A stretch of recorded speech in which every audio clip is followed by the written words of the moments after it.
ದಿನ ಶ್ರೀಯುತ ದರ್ಶನ್ ಅವರ ಬೇಲ್ ಅಪ್ಲಿಕೇಶನ್ನು ಸುಪ್ರೀಂ ಕೋರ್ಟ್ನಲ್ಲಿ ಅವ್ರದ್ದು ರದ್ದಾಗಿದೆ. ಅವ್ರನ್ನ ಅರೆಸ್ಟ್ ಮಾಡಬೇಕಂತ ಆರ್ಡರ್ ಆಗಿದೆ. ಇದು ನಮಗೆ ನ್ಯಾಯದ ಬಗ್ಗೆ ಇನ್ನೂ ಹೆಚ್ಚಿನ ಒಂದು ನಂಬಿಕೆ ಅದೆಲ್ಲ ಬಂದಿದೆ. ಹೈಕೋರ್ಟ್ನಾಗ ಅವ್ರಿಗೆ ಬೇಲ್ ಸಿಕ್ಕಾಗ ನಮಗೆ ಸ್ವಲ್ಪ ಆತಂಕ ಆಗಿತ್ತು.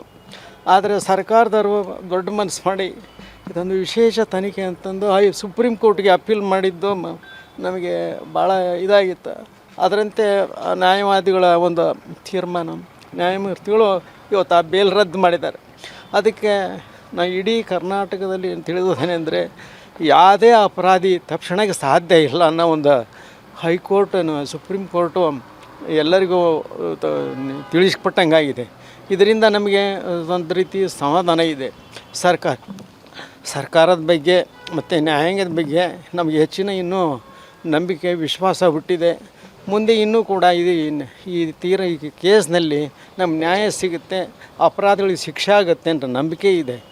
ಅದರಿಂದ ನಮಗೆ ಇನ್ನೊಂದೇನು ನೋವು ಅಂದರೆ ನಾವು ಸರ್ಕಾರಕ್ಕೆ ನಮ್ಮ ಸೊಸೆ ನೌಕರಿ ಬಗ್ಗೆ ಕೇಳಿದ್ವಿ. ಅವರು ಕಾನೂನಲ್ಲಿ ಅವಕಾಶ ಇಲ್ಲ ಅಂತ ಎಂಡಾಸ್ಮೆಂಟ್ ಕೊಟ್ಟಾರೆ. ಆದರೂ ಮತ್ತೆ ವಿಶೇಷ ಒಂದು ಕೇಸ್ ಅಂತ ಪರಿಗಣಿಸಿ ಅಂತ ಕೊಟ್ಟರು ಕೂಡ ಅದನ್ನು ಕೂಡ ಆಗಿಲ್ಲ. ಆ ಒಂದು ನೋವು ನಮಗಿದೆ. ನಮಗೆ ಏನಂದರೆ ಸೊಸೆ ಮತ್ತು ಮೊಮ್ಮಗನ ಜೀವನಾಂಶದ ಬಗ್ಗೆ ನಮಗೆ ಭಾಳಷ್ಟು ಒಂಥರ ಮನವಲಯದಲ್ಲಿ ಕಿರಿಕಿರಿ ಇದೆ, ಆತಂಕ ಇದೆ.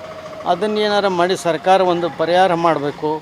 ಈ ಕೆಳಗಡೆ ಕೋರ್ಟ್ಗಳಲ್ಲಿ ಕೇಸ್ಗಳಲ್ಲೂ ಸ್ವಲ್ಪ ತೀವ್ರವಾಗಿ ನಡೆಸೋಂಥ ವ್ಯವಸ್ಥೆ ಮಾಡಬೇಕು. ಯಾಕಂದರೆ 1 ವರ್ಷ ಆದಮೇಲೆ ಇನ್ನೂ ಕೂಡ ಸುಪ್ರೀಂ ಕೋರ್ಟ್ ಆದೇಶ ಮಾಡುತ್ತೆ. ಸುಪ್ರೀಂ ಕೋರ್ಟ್ ಅದು ಆದೇಶ ಆಗಿದೆ ಅಂತ ನನ್ನ ಮಾಹಿತಿ ಇಲ್ಲ. ಆದರೆ ಅದನ್ನು ಸ್ವಲ್ಪ ತೀವ್ರವಾಗಿ ಅದು ವಿಚಾರಣೆಯಾಗಿ ಆದಷ್ಟು ಬೇಗ ಅದು ಕೊನೆ ಹಂತಕ್ಕೆ ಬರಲಿ ಅಂತ ನಾನು ಆಶೆ ಮಾಡ್ತೀನಿ.